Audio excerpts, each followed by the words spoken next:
وقتاش كيتعفى الأشخاص من الضريبة الحضرية على الأراضي الغير المبنية والعارية اللي كتوقع داخل المجال الحضري؟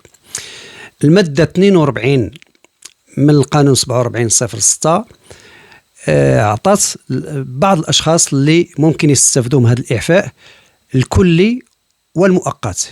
الكلي يعني من المبلغ كامل، مؤقت يعني واحد المدة زمنية محددة. احنا غنشوفوها في هذا الفيديو ان شاء الله.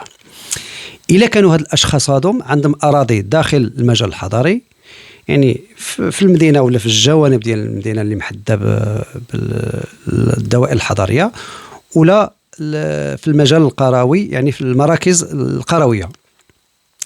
الا كانت هاد الارض هذه يعني عندها مستغله فلاحيا او لممارسه واحد النشاط مهني، إما يكون تجاري ولا يكون صناعي ولا يكون حرفي.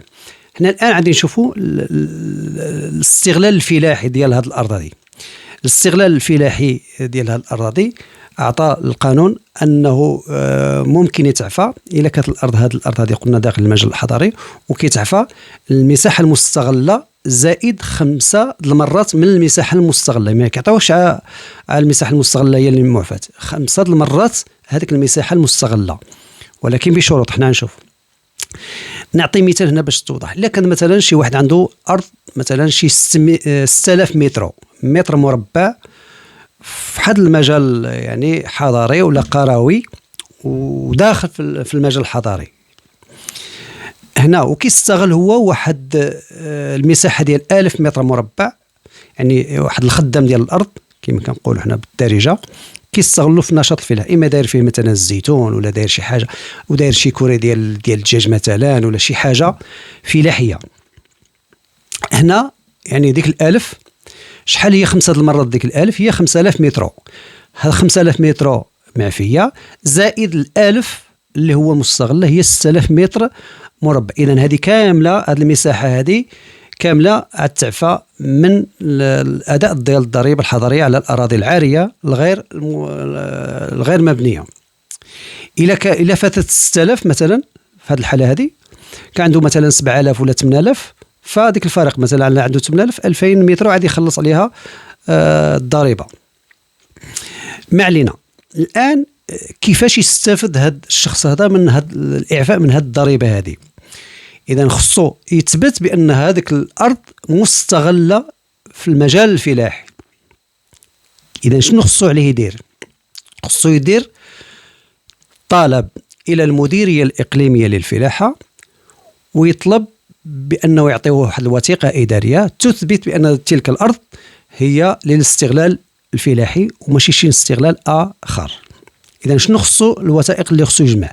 إذا خصو يدير طلب للمديرية الإقليمية ويصيفط معاه واحد المجموعة ديال الوثائق، منها لاكارت ناسيونال، فوتوكوبي ديال لاكارت ناسيونال، خصو شهادة الملكية أو شهادة مثلا الشراء إذا كان شرا هذيك الأرض يعني كتثبت الملكية، واحد البلان ديال التصميم ديال الأرض يعني كيبين المساحة ديالها والحدود ديالها وكل شيء، وخصو واحد الصور حديثة للمساحة المستغلة اللي كيستغلها هو مثلا، والمساحة الكلية ديال الأرض يعني صور يعني بالتليفون ولا هذا يصور يعني هذا كل. ولا كان شي كان كيأدي الضريبة من قبل على هذيك الأرض، خصو يجيب واحد النسخة بأنه كان كيأدي من قبل على هذيك الأرض الضريبة.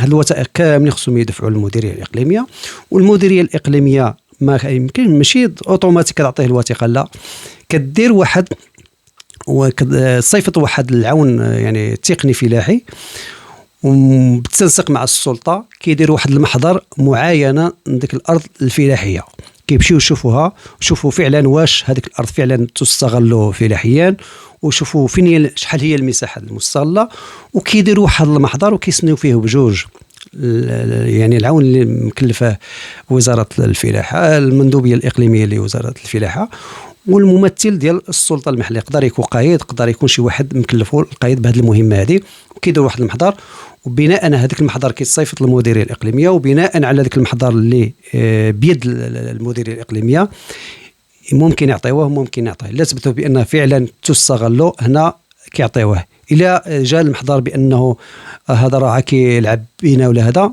استغلال صوري، راه ما يعطيوكش هذه الشهاده الاداريه بالاستغلال الفلاحي ديال الارض. اذا نفترض انه عطاوك هذه الشهاده هذه الاداريه وحصلت عليها، اذا اش غدير من بعد؟ عاد تمشي للجماعه الحضريه اللي انت تابع لها او الجماعه القرويه ومصلحه ديال الجبايات في الجماعه الترابيه، وعدير اقرار واعطيهم هذه الشهاده ديال الاستغلال الفلاحي ديال الارض باش تعفى. ودائما حرص على ان هذيك الوراق يكون عندك يعني نسخ طبق الاصل منهم باش اللي تعطلوا عليك يعني تصيب ما يفيد. اذا هذه بالنسبه للاستغلال الفلاحي.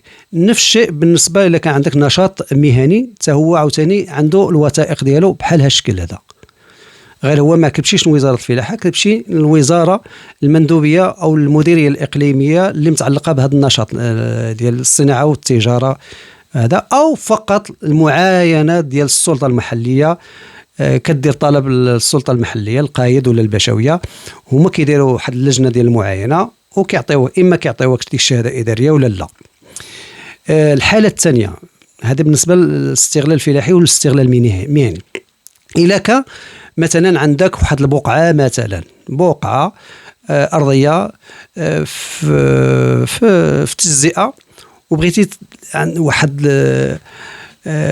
تعفى، قبل هذاك الاستغلال الفلاحي كيتعفى فقط لسنه، وخصك كل سنه تجدد هذاك الطلب ديال الاستغلال الفلاحي. هذا كنت نسيتها.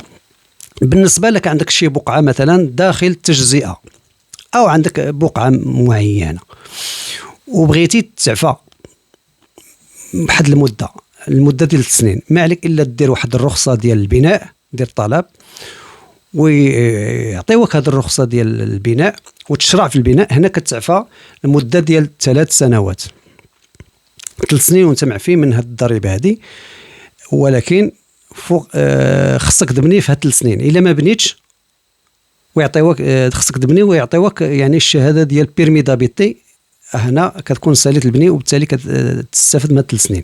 الا تسالت ديك 3 سنين وما حصلتش على البيرمي دابيتي رخصه السكن، وهنا تفرض عليك يعني الاداء ديال الضريبه الحضريه المده ديال 3 سنوات المعفاه، 3 سنين اللي عفاوك منها كامله تخلصها، زائد الضرائر اللي هي 15% من هذيك الضريبه السنويه ديال الاراضي المبنيه، وعلى حسب المتراج اللي كيخصوه من ديك المنطقه دي. كاين 15، كاين 10، كاين 30، كاين 20، على حسب المنطقه اللي متواجد فيها انت. وتحياتي.